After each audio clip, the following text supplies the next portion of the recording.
Once the war started, that massive wealth which the Jews had accumulated is now going to be used strategically for the purpose of influencing the direction of the war to get the prize that the Jews want. What is that prize?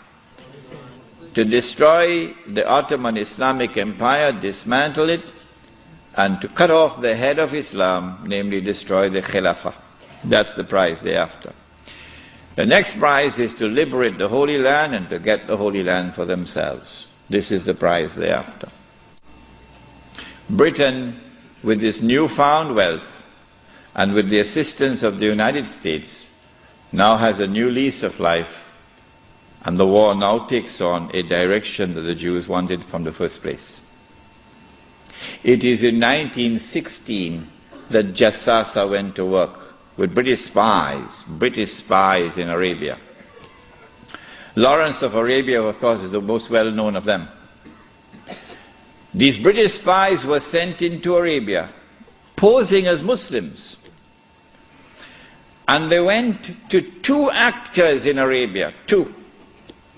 One was Sharif al-Hussein, who was appointed by the Khalifa in Istanbul as the Sharif of the Hijaz, Mecca and Medina, in control. Mecca was under the control of an Arab battalion, but Medina was under the control of a Turkish battalion. And I wish I could understand why the Khalifa insisted on the Turkish battalion under the leadership of Fakhri Pasha to defend Medina. I don't know why. So when the British spies went to Hussein, they offered him the moon. They offered him the moon. We will liberate the land of the hated Ottoman Turks, and we will give you independence and freedom, and you will now become the king of the Arabs. Remember, Britain is not talking about Khilafah. No, we'll make you the king of the Arabs. And we also prepared to offer you a little, you know what, just £7 million. Huh? £7 million at that time is what Bill Gates has now.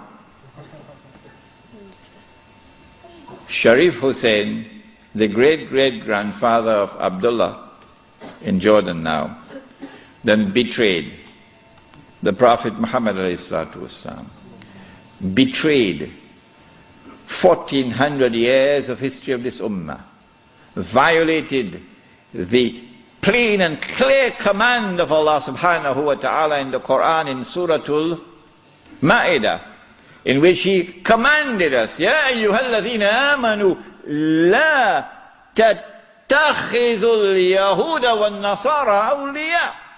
Do not take the Jews and do not take the Christians as your awliya. Do not establish an alliance with them in which you become dependent upon them and subservient to them. Do not do that, says Allah. بَعْدُهُمْ أَوْلِيَاءُ بَعْضٍ. They are protecting friends of each other. وَمَنْ يَتَوَلَّهُمْ مِنْكُمْ فَإِنَّهُ مِنْهُمْ. Whosoever from amongst you turn to them for that kind of an alliance, you no longer belong to this ummah, you now join them. إِنَّ اللَّهَ لَا يَهْدِي الْقَوْمَ الظَّالِمِينَ. Surely Allah will never provide guidance for a people who commit such an atrocious act of wrongdoing. And this is precisely what Sharif Hussein did, and what all his descendants from that day to this day have been doing. But the chickens are coming home to roost now for Abdullah. And the chickens are coming home to roost for Abdullah. Sharif Hussein now accepts 7 million sterling pounds and enters into a military alliance with Britain and declares himself independent of the Ottoman Khalifa. Once the Khilafah in Istanbul had lost control of Mecca and Medina, had lost control of the Haramain, had lost control of the Hajj, you pull the carpet, you pull the rug from underneath the feet of the Khalifa. His Khilafah is now losing legitimacy. Can anyone be Khalifa? Can you appoint a Khalifa here in downtown Lakemba? Can Mullah Umar have been recognized as the Khalifa? No, why not?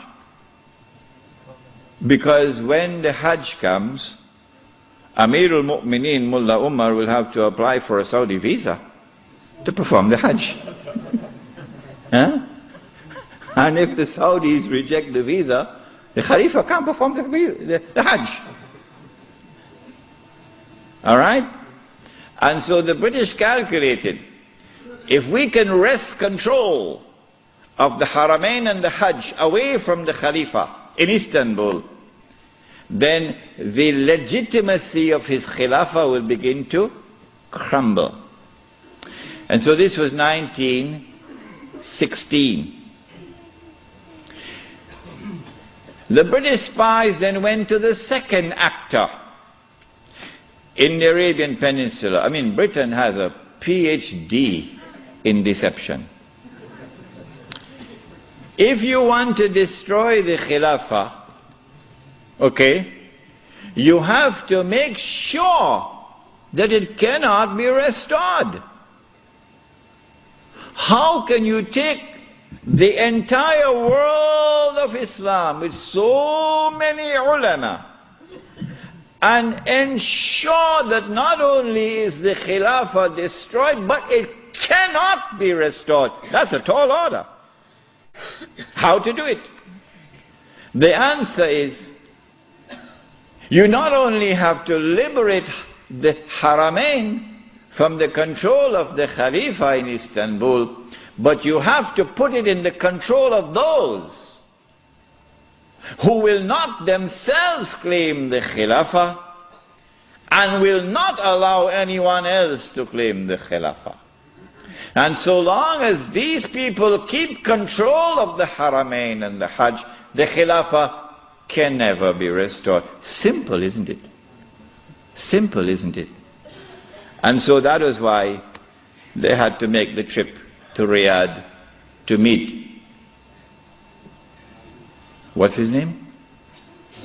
Abdul Aziz Ibn Saud. Correct name? Of course it's a correct name. Why are you afraid to mention it?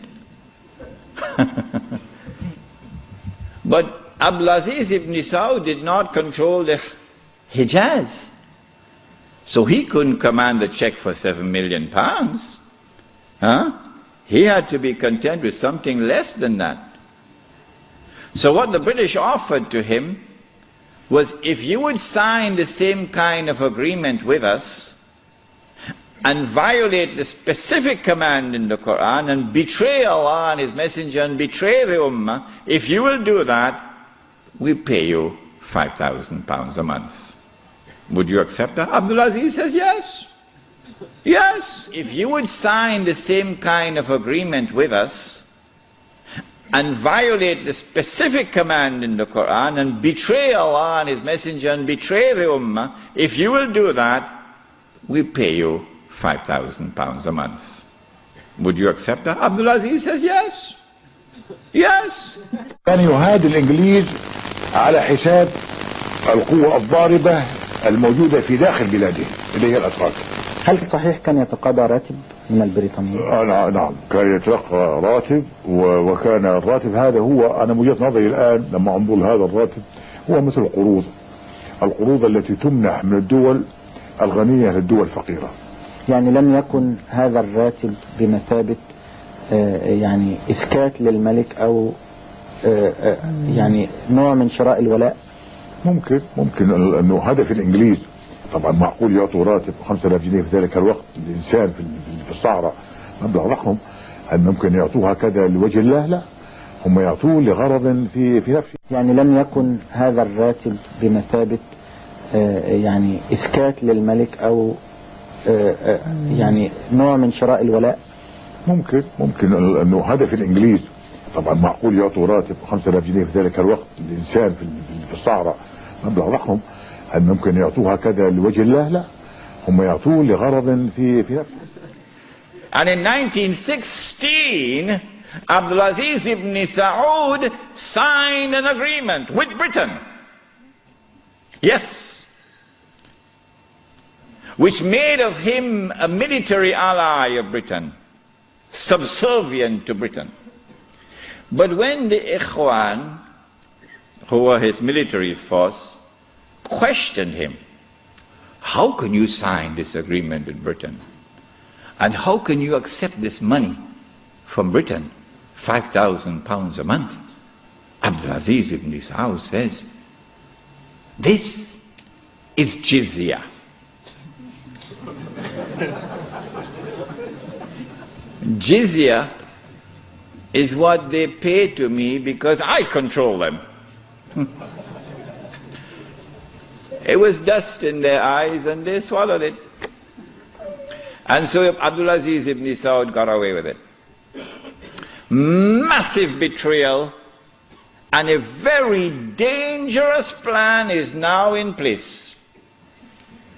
As soon as the Khilafah is destroyed, that Abdulaziz ibn Saud will be given what is known as the green light, something that Saddam Hussein knows about, the green light. And then he will attack and take control of the Haramain. And when once he does that, he won't make the mistake of ever claiming the Khilafah for himself. And he will never allow anyone else to claim the Khilafah, because no one else can take the control of the Hijaz and the Haramain from them, because they are supported by Britain.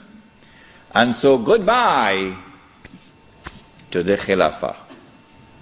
It's gone. It can never be restored.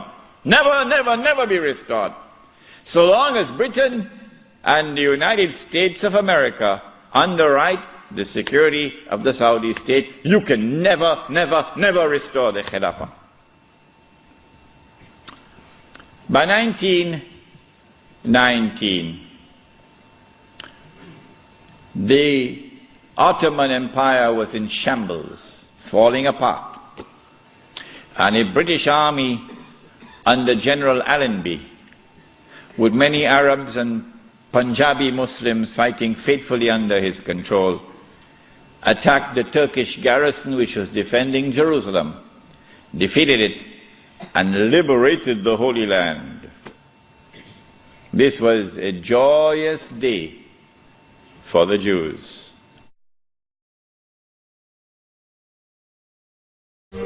Saudi Arabia, the government of Saudi Arabia, has a friendly relationship with the United States. In fact, there is something common between the state of Saudi Arabia and the state of Israel which would surprise you. They are sisters. The same forces who work for the establishment of the state of Israel are the same forces who work for the establishment of the state of Saudi Arabia. The same forces who have kept Israel alive today and guaranteed Israel's security are the same forces who have kept Saudi Arabia alive today and has guaranteed Saudi Arabia's security. And when the state of Israel is to be destroyed, Saudi Arabia also goes down into the garbage bin. And when the state of Israel is to be destroyed, Saudi Arabia